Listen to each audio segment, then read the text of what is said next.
Ubwoko bw'Imana turasuhuje mu izina rya Yesu.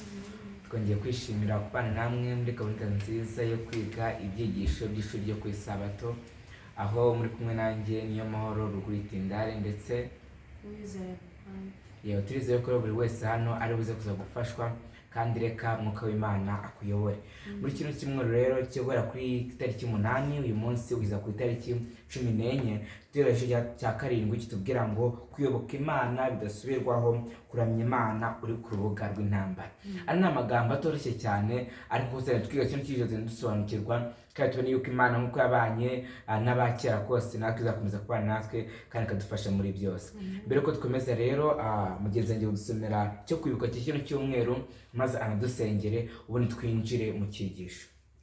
Icyo kwibuka cy'iki cyumweru kiboneka mu gitabo cya Matayo igice cya 6 umurongo wa 33. Haranditswe ngo ahubwo mubanze mushaka ubwami bw'Imana no gukiranuka kwayo, nibwo ibyo byose muzabyongera.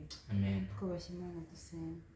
Data twese uri mu ijuru, tuje imbere y'ubwiza bwawe izina ryawe rihabwe icyubahiro. Amen. Nawe mwiza tugushimiye yuko wongeye kuduha akanya keza nk'aka ko kwiga ibyanditswe byera. Turakwinze kugira ngo utubere umwarimu, tuyobore muri byose, kugira ngo ibyo twiga bibe ibyo kuduhesha amahoro mwami.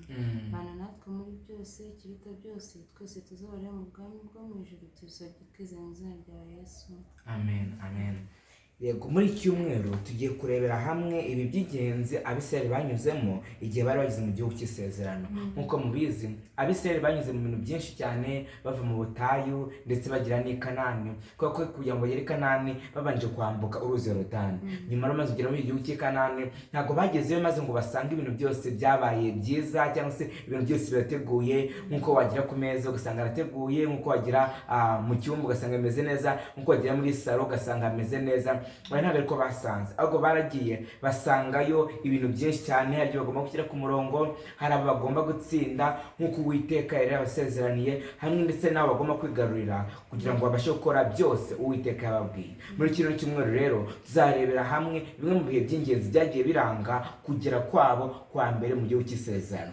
Ndumva barishimye cyane kuko ntiwakwibaza uburyo waturutse mu gihugu cya Egiputa uri umwana mutoya, ababyeyi bawe bakubwira bati ujya mu gihugu cyiza Imana dusezeraniye.